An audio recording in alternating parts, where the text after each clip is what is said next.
So really a couple of things just to talk about tonight. Obviously, there's a lot of things about Prader-Willi that are kind of there all along, but each new grade level brings some new challenges with it. Really like to cover a couple of different things this evening. Real briefly, plan to touch on an overview of some of those relevant terms, just to kind of give a little baseline for talking about IEPs. Talk about what really should be in an IEP, and then talk about what should be in an IEP from a very PWS specific perspective. There are different sections of the IEP that we're going to want to touch on, and part of this is really going to include being prepared from discussions about behavior and discipline, and eventually looking at transitioning to adult life.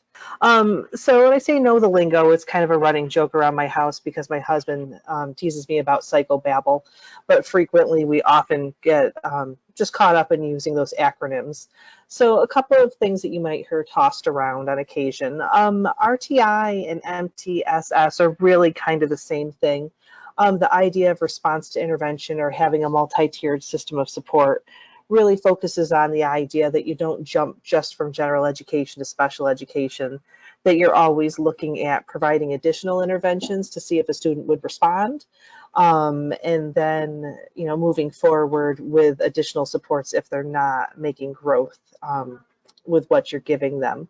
Oftentimes we're not specifically talking about that with Prader-Willi, especially at this age, because you've already moved past that and our kids are usually identified at this point. Obviously, CSE, Committee on Special Education, LRE for least restrictive environment. And the idea there is that we really want to see our kids in with their typical peers as much as possible.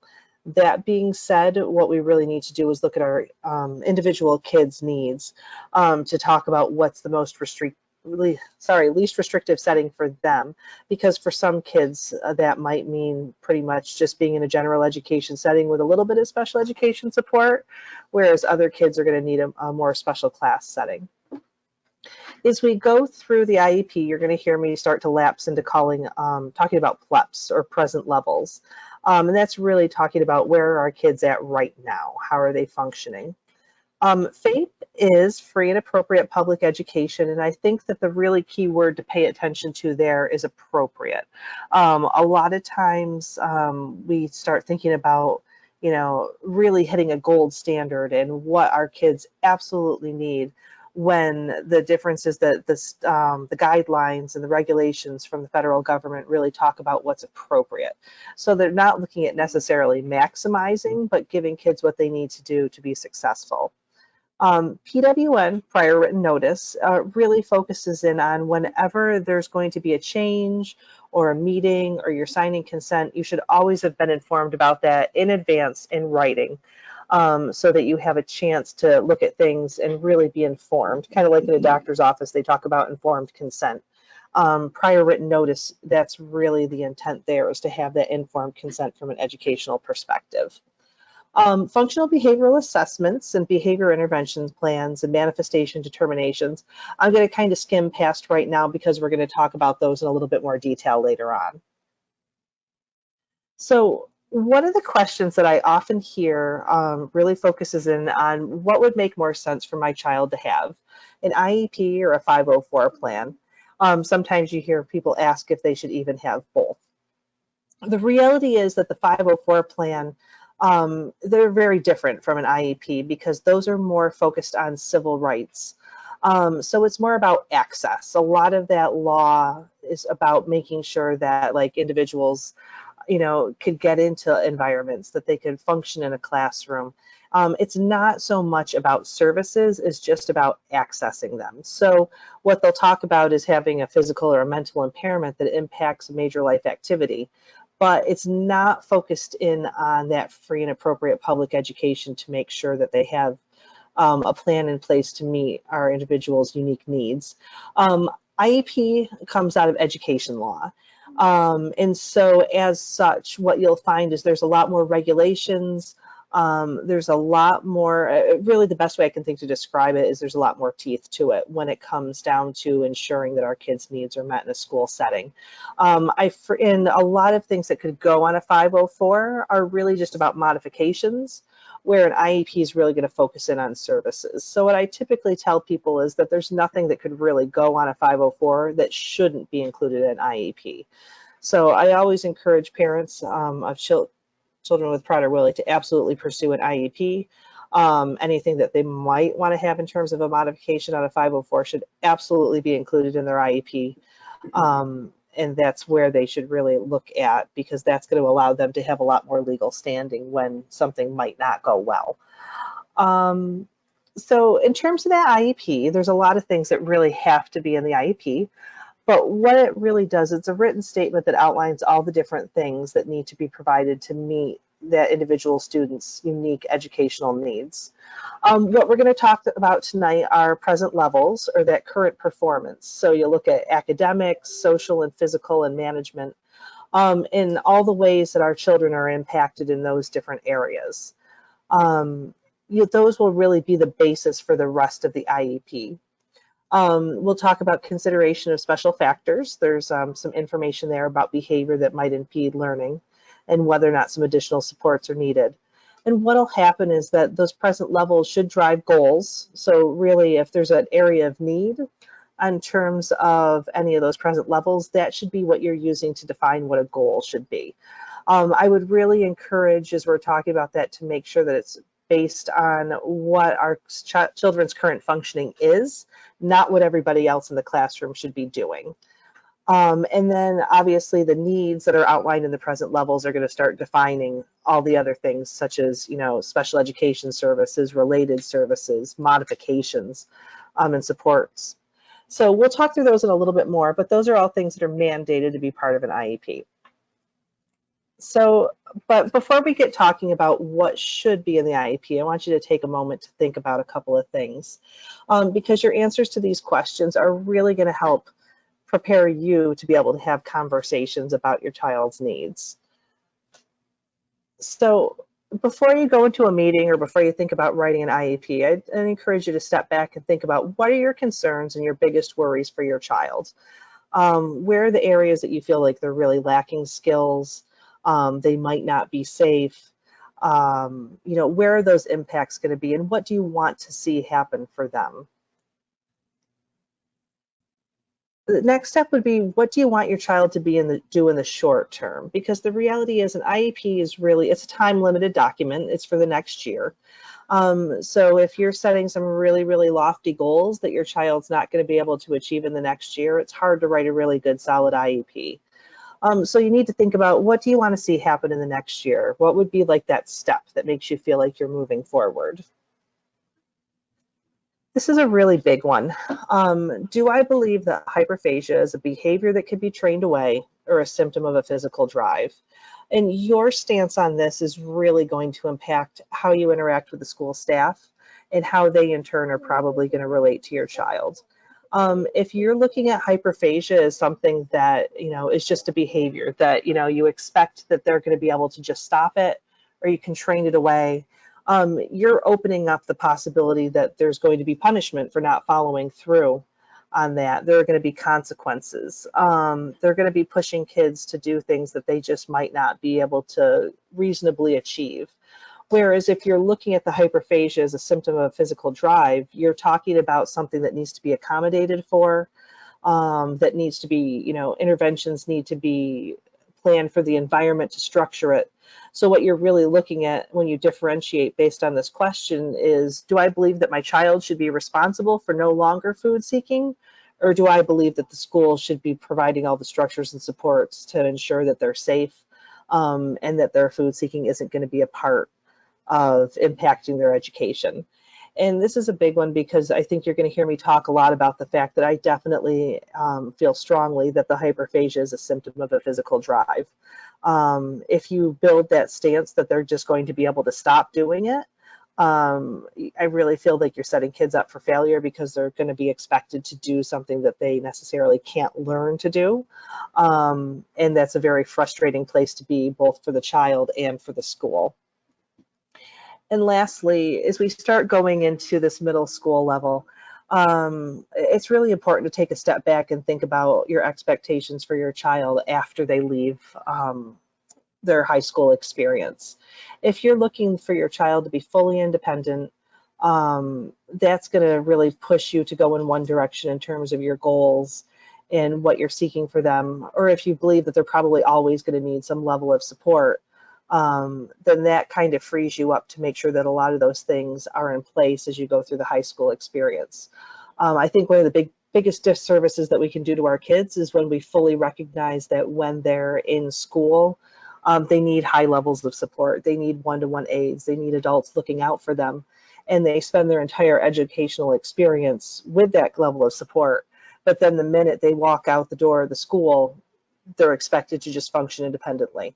That really does our kids a disservice in that they're not training for their life after school. But I think that it's also really important to recognize that if you go back and acknowledge that hyperphagia is more a symptom of the physical drive, that you're probably always looking at that level of support in some way as you go forward. So a lot of your goals that you're setting are going to be for supported independence versus full independence.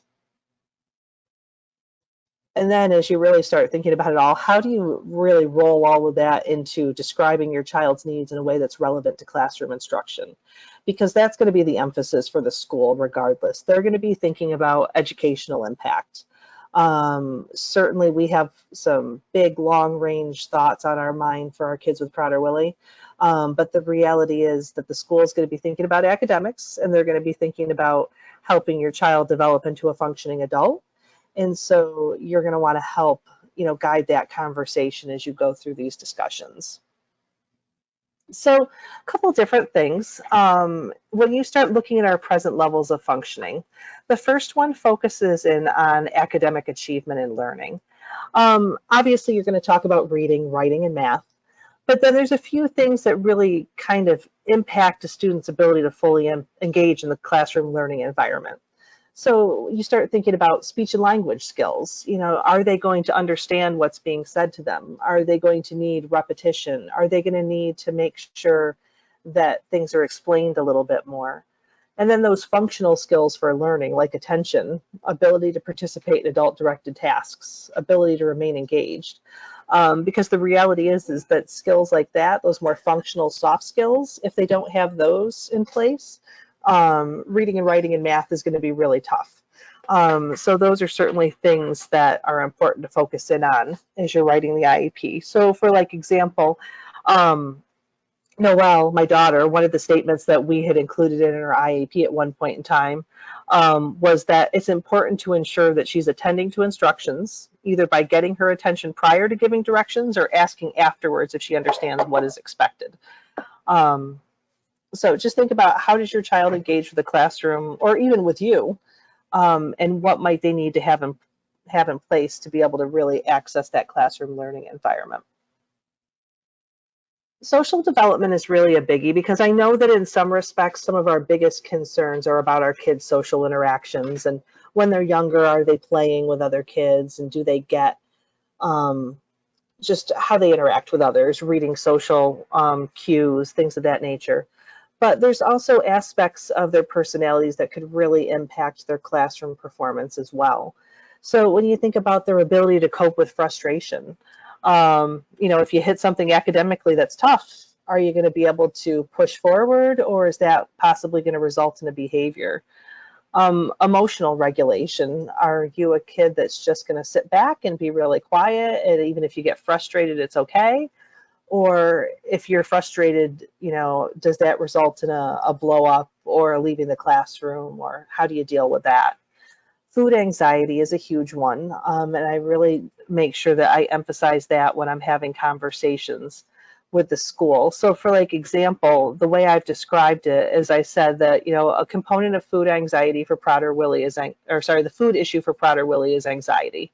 Having food available or visible or being uncertain as to when food might be available can be extremely stressful for Noelle. When she's in an environment where she knows what she'll eat, when she'll be able to eat it, and that all food is out of her reach, she's typically focused and behaved. However, if there's food available to her, she believes that she can get something, she will attempt to do so. She's gone to extreme lengths to obtain food, such as going in the garbage or another student's backpacks. If in situations where she's unsure of what she will eat or when she might be put in a situation where food might be available to her, she becomes unfocused on school and only focused on the food. For example, asking repeatedly if it's time to eat, when it will be time, what she will have. So obviously you could see where her attention is completely drawn by the food, and therefore she's not able to really function or focus on the academics. Perseverative behaviors, are they the sort of kids that ask 5,000,001 questions and it's the same one every time? Rigidity, do they need routine? Do they struggle with transitions? There again, that need for structure, routine, and consistency. So, and as you go into middle school, that often, because you're usually make a transition from a setting where they have one teacher all day long into a setting where they have multiple different teachers throughout the day who are going to handle things differently, have some different expectations. You're more likely to have a sub and not have somebody think to relay that to your student. Being able to really communicate about what may or may not frustrate your child or keep them from being able to focus on academics is really important. So, and I really should say that too, as I go through all these things, I can give you examples that are related to Noelle, but what's really important is your individual child, and every one of our kids is different. So you're going to know what's more likely to be a stressor versus what isn't, and how behaviors may show up. And so it's really important to share that with the school as you're going through this. Then obviously when you start talking about physical development, there's certainly a lot of different factors. I mean, motor skills and motor planning. You don't tend to see as much concern about, walking and navigating the building at this age, but you start thinking about things like, do they have the trunk strength to sit up at their desk? Do they have the fine motor skills to type and to write? Signs of illness. So what does your child look like when they're getting ill? Daytime sleepiness. Are you struggling with, narcolepsy or just that fatigue during the day where they might need a break or a nap? Scoliosis is certainly a variable that can impact their ability to, number one, sit at their desk throughout the day, but also to participate in activities like gym. Thick saliva, that drinking, so, do they need to keep drinking water throughout their day? The hyperphagia that we talked about earlier and that food seeking, sensory processing, do they need fidgets? Do they need the lights set differently? Do they respond strongly to noise? Do they need more activity?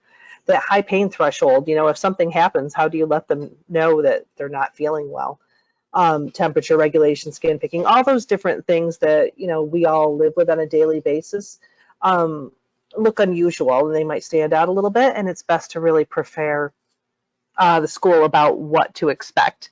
I had things in Noelle's IEP about the fact that, she had issues with skin picking. I apologize, I tapped it forward when I leaned on something. But I said that, she might pick at her nails or bug bites. She'll usually respond well to prompts to stop, but might need something to keep her hands busy. We had built in that she doesn't run fevers and she rarely vomits, because obviously most children with PWS have no gag reflex. So if her behavior, we would just put it in quotes, seems off, you notice an increase in her food seeking, or she blanches suddenly, those are your best signs that she's not feeling well. So rather than looking for specific symptoms that you would look for in most kids, what does it look like when she's ill? And in some ways, this really stands out now with COVID, because a lot of the things that you would typically look for in terms of illness, that fever, the upset stomach, those sorts of things are not going to necessarily manifest the same way in a kid with Prader-Willi. So it's important to really outline, what your child's needs look like, so that if they're not feeling well, somebody can step in and look at how it's impacting them in the classroom or get a hold of you. So then we start talking about management. And here's where it becomes, even more complex as you're moving on to the middle school, because you start thinking about things like supervision. So in elementary school, most kids don't go much of anywhere without an adult. The class travels as a group, somebody walks with them in the hallways. Their opportunities to access things are really usually pretty restricted. However, when you start looking at middle school, you start looking at, hallways passing between classes. If they need to use the bathroom, there's usually not a bathroom in the classroom anymore. They're going out in the hallway to access the bathroom independently. Locker rooms changing for, PE. There's usually not an adult in there for safety reasons. Other unstructured settings, so lunch, getting on and off the bus. There's a lot of opportunities where, certainly our individuals with Prader-Willi could find multiple opportunities to access different things. So you need to think about, what does that supervision look like? And one of the things that we've really talked about in terms of Noelle is that we've talked with people about the fact that even if there's an exposure that maybe to food that doesn't necessarily seem like it's a big deal in the moment, it's almost like she needs a recovery time. She might do something in the moment that might not be positive, and then she's going to be so focused on what happened previously that that's where her mind is going to be other than on her classwork. Consistency between adults and including communication with substitutes. I think we can all agree that our kids are pros at knowing when there's a difference between the different adults working with them, and they will certainly take advantage of any inconsistencies. So it's important to really have a solid plan that every adult can adhere to. And then also think about what goes into sub-plans to make sure that individuals are prepared. And that could be something really simple that goes into a sub-plan that basically says, there's a student with some, some specialized dietary needs that could cause some behavioral problems. And then you could point out who the individual is that they could ask questions to ensure that those things aren't a problem. Use of food and instruction. When you're younger, you're usually talking about rewards or using manipulatives in terms of like, the class that gives out M&Ms for, a right answer or things like that. As you get older, you start talking about activities or labs. So you might have a lab where they're, a perfect example is the other day they were talking about doing can you follow directions? And the whole example revolved around making a peanut butter and jelly sandwich. And they had the peanut butter and the bread there to see if the kids could follow directions. Labs, when you start talking about different types of sugars or, looking at just different consistencies, like we had one where they were talking about cells and there was Jell-O. So really making sure that people are thinking ahead of time, because the reality is that really most activities and labs can be modified. They can find an alternate way to present the information that doesn't involve using food. But it's a matter of really having people think about that in advance. Peer access to food. What you start finding as you get a little bit older is that there's not clearly defined rules around food, because kids might not, they might be taking so many classes that they're not getting a lunch, and so they're eating their lunch in a classroom. Teachers are aware that they're getting up late before they come to school, so they might bring their breakfast in with them. The reality is when you want to start talking about making sure that there's not any food exposure in the classroom, that extends to peers as well. And so it's really best to have a conversation with teachers in advance.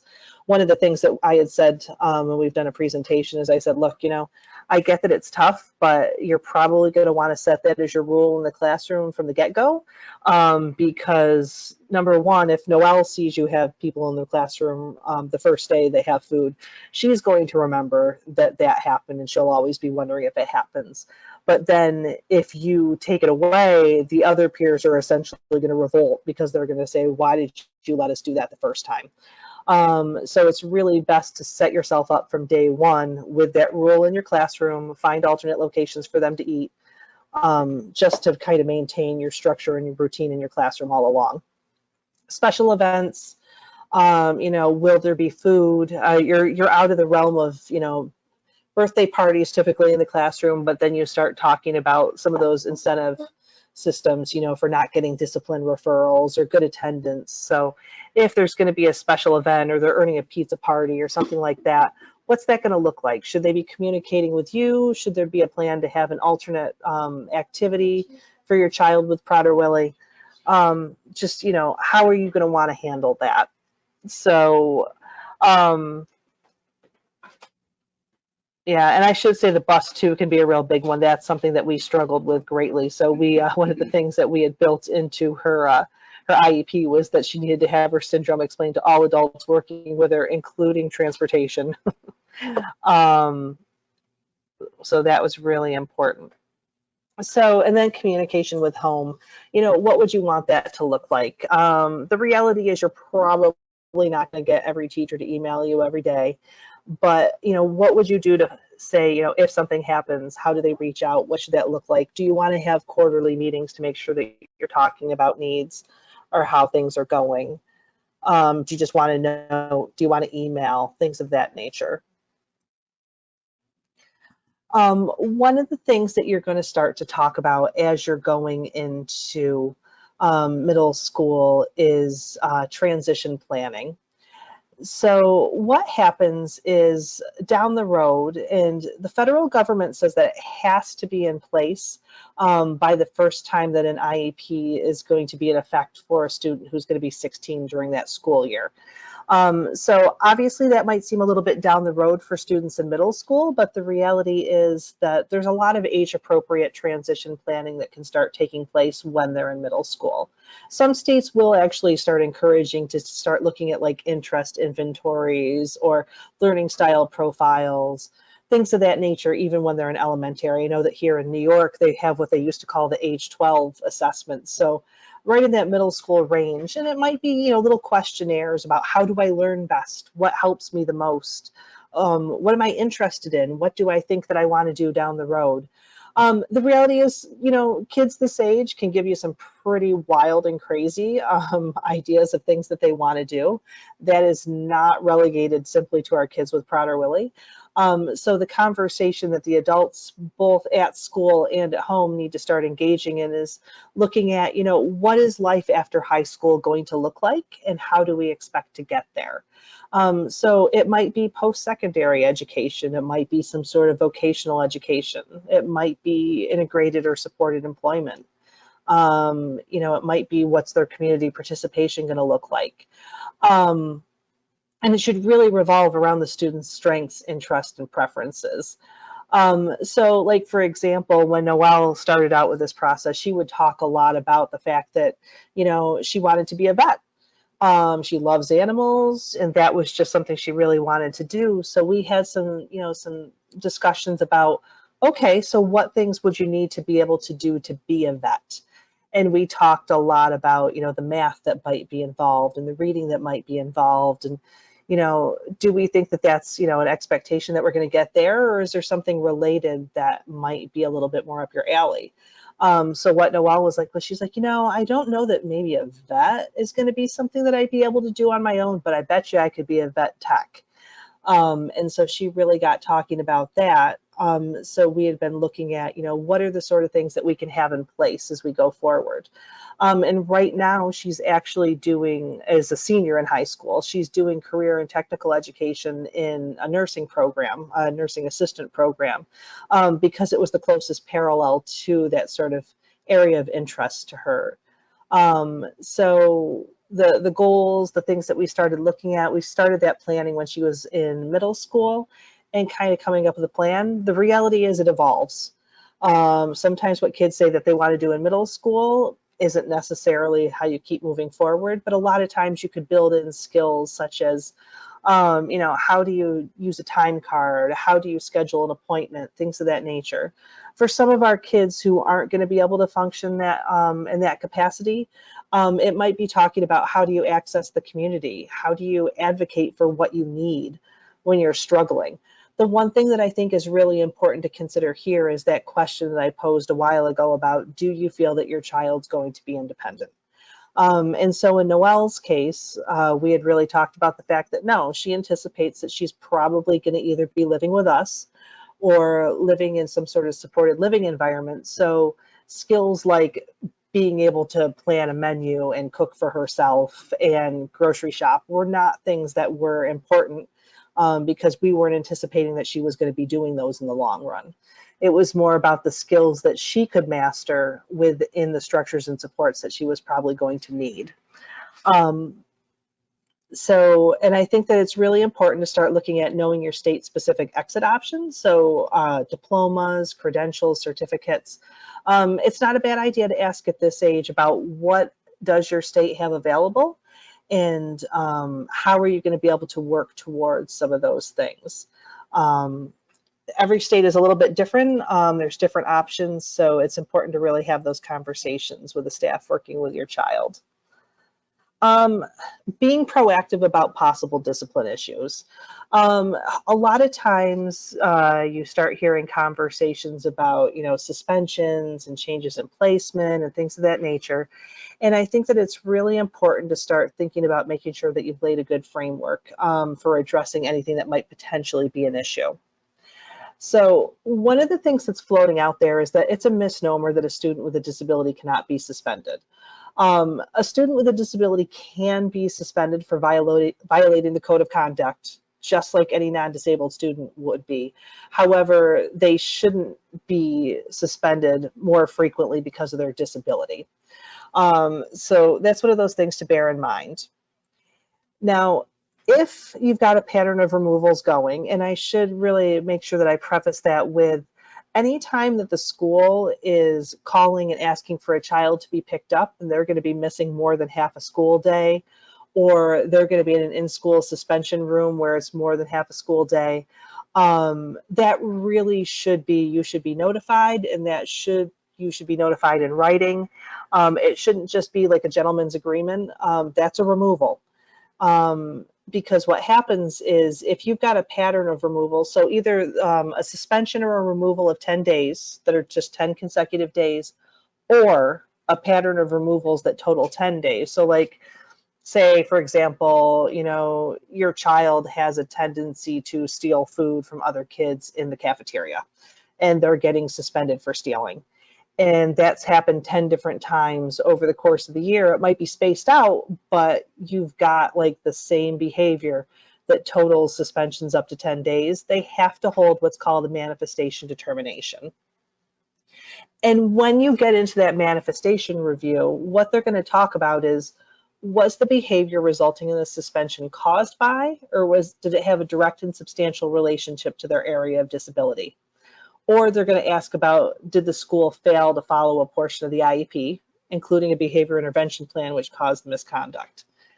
So my question is, go back and look at your child's IEP.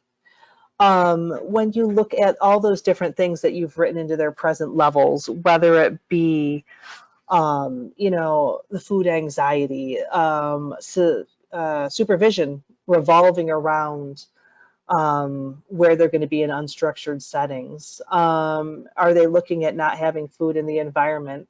If they're frustrated, what's the plan? There is a section right after the present levels that's called special factors, and I kind of glossed over it earlier, but it asks the question about, do they need very specific positive behavioral interventions? You can say yes without needing a behavior intervention plan. But for kids who really need a very clear and specific behavior intervention plan, they should have what's called a functional behavioral assessment that looks at what is the behavior of concern, when is it happening, and what seems to be triggering it. So it's looking about patterns. So it's not just about placing the blame on the child. It's about looking at why really behavior is communication. So where is this coming from? Why is the student behaving this way? And, what should we do to, kind of structure the environment so it doesn't happen? And how are we going to respond when it does? Now, if you've gone through and you've looked at your child's area of identification, and something I didn't mention earlier, but I feel really strongly about, I think when we look at the areas of identification available to our kids, it's important to make sure that Prader-Willi is at the forefront of the discussion. Because it really can impact everything else. So for example, my daughter was receiving speech at one point in time. She definitely has a learning disability, but those things don't really encompass, the things she struggles with.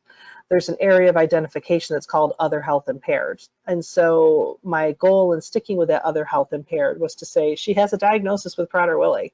It's pervasive, it's going to impact her in every area of functioning. And so that's where I wanted the emphasis of her IEP to be, is on all of her needs related to that.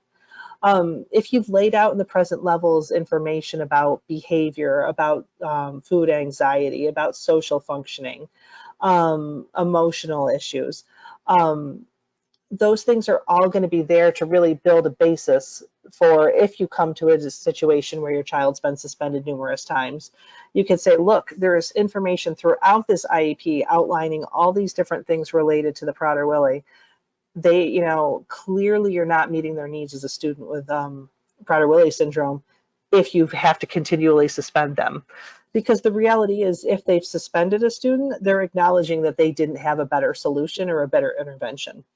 So you can really raise the question of what's not being done, what's not being done properly.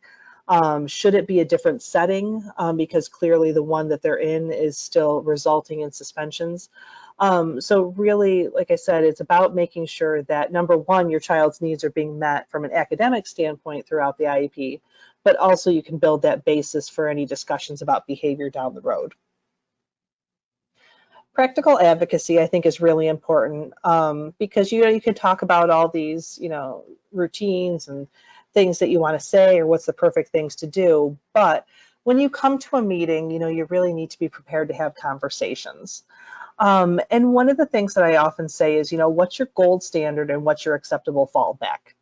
So for example, you could know exactly what you want your child to have, and you might realize that that might be stretching it. It might be a little bit more than might possibly happen, but you're going to go in and try and ask for it no matter what. But I encourage you to have in the back of your mind, what can you be okay with? So that if you're not able to get exactly what you think your child needs, where's the place that you can be comfortable saying, you know what, this is a good starting place and we can keep moving forward. And probably a good example is when my child was starting, out in school, I really felt strongly that she needed a one-to-one, and I was prepared to argue that. But in the back of my mind, I had accepted, you know what, if they won't give her a one-to-one throughout the day, I can be okay as long as that person is there in lunch and anytime she's outside of the classroom where she might be unsupervised. So I went in, I built my case, but in the back of my mind, I was like, even if this doesn't happen, I can be okay knowing that she will be safe with that adult support in certain situations. But if you have to do that, or you have to go to your fallback and you don't necessarily get exactly what you're asking for in the moment, ask questions that, really say, what data can we collect to help build that case and to come back to this question that I don't feel has been answered right now. And when is the plan to come back? So really, when can we follow up to make an informed decision? So an example might be, there was a student that he was younger, but he needed naps throughout his day. And the school said that they weren't going to build in break periods. They were just really resistant to that. And I said, okay, so let's start out with talking about how often is he napping, how much class time is he missing when he's napping, or if he's falling asleep in class and then he wakes up and he's disoriented, how much class time is he not really accessing the information? Is he just not available? And then let's say we're going to come back in a month and talk about how much missed class time there is so that we can talk about how do we move forward. So knowing, really just having a plan, and then when you're going to come back to talk about it rather than just leaving it open-ended. I'm really a proponent of documenting everything. So put it in writing, and it might be as simple as, you've had a conversation with the chairperson and you feel like you've come to a good place, but if there's kind of a gentleman's agreement in place, what's to say that the next time you get back together and have a discussion that that's not going to be how people remember it. I would encourage you to follow up with an email saying, hey, thank you so much for talking with me today. I appreciate the fact that we're going to do blah, blah, blah, and I appreciate the fact that this is when we're coming back to talk about it. So basically reiterate the things you just talked about it, and phrase it in a way that sounds positive and upbeat and appreciative, but yet makes it very clear that you've got it all documented and you can come back to look at that at a later date and time. And then have you fostered communication in advance of a potential crisis situation?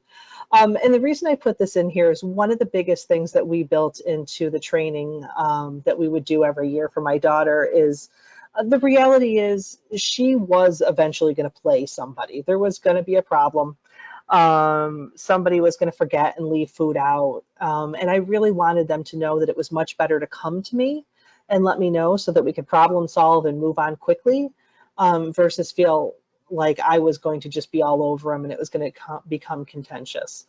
So I had shared that information, and I should, and I phrased that in a way that I said that when we did this training, one of the things that we built into our IEP, and I would encourage all families to do, is there is a section of the IEP that's called supports for school personnel.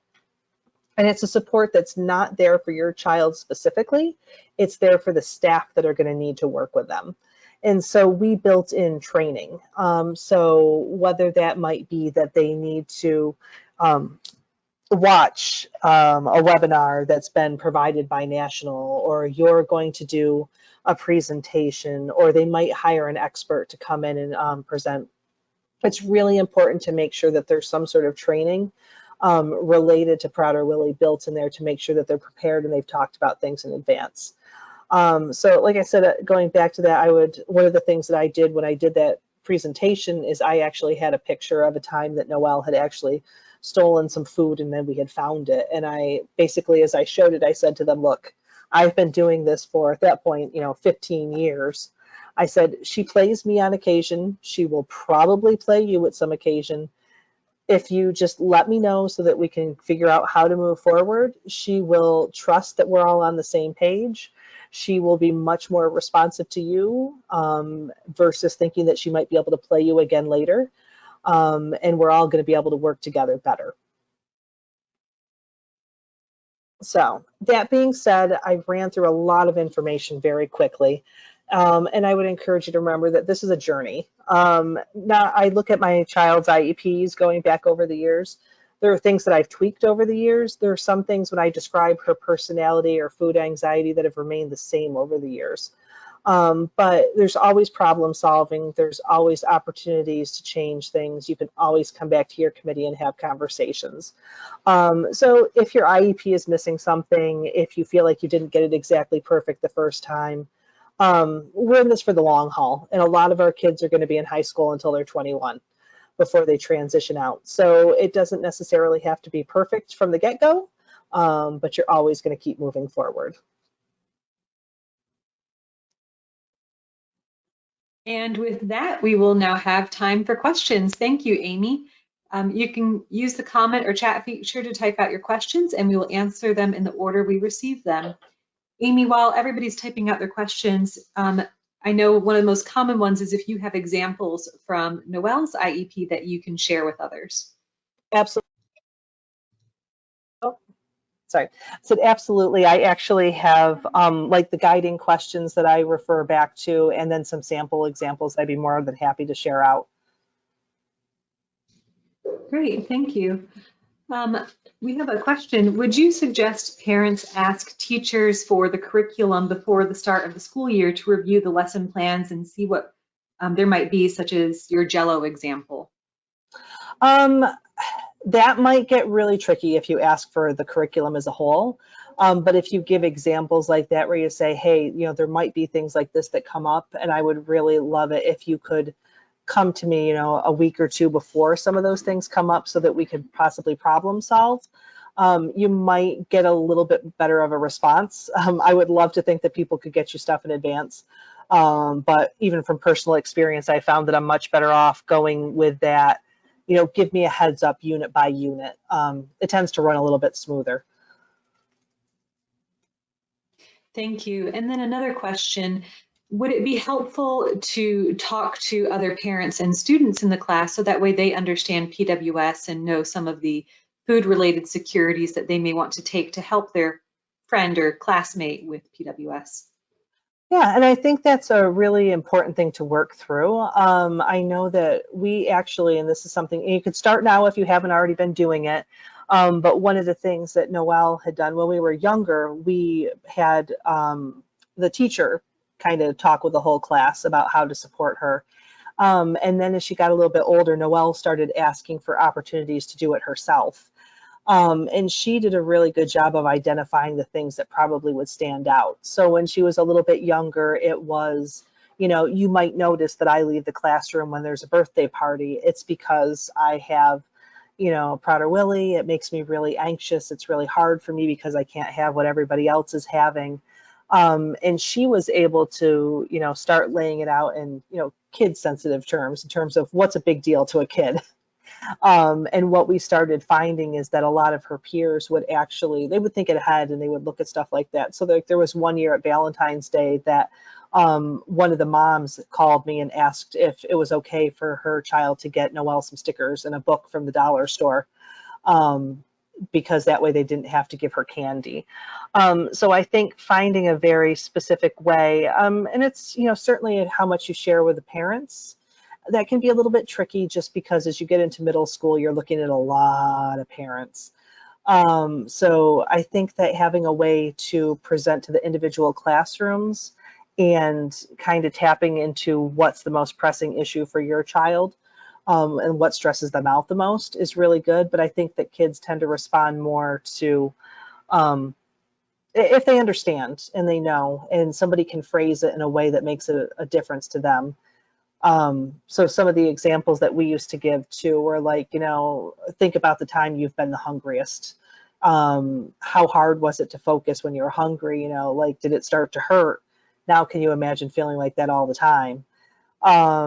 So kind of putting it on their level. But I do think it is important to talk with kids about some of that. But I think that there's also a teacher responsibility in terms of they just have to set some very clear limits in their classroom too. So it becomes a joint effort. Thank you, Amy. It doesn't look like we have any more questions, so thank you for a very informative presentation tonight. If you do have any further questions for our presenter today, please submit them to info@pwsausa.org. You can also keep the conversation going by joining one of our many Facebook support groups. Just send us an email to info@pwsausa.org. This webinar will be available on our YouTube channel for those who want to listen to the presentation again. Thank you, everyone. Thank you again, Amy, for your presentation, and have a good evening. You too.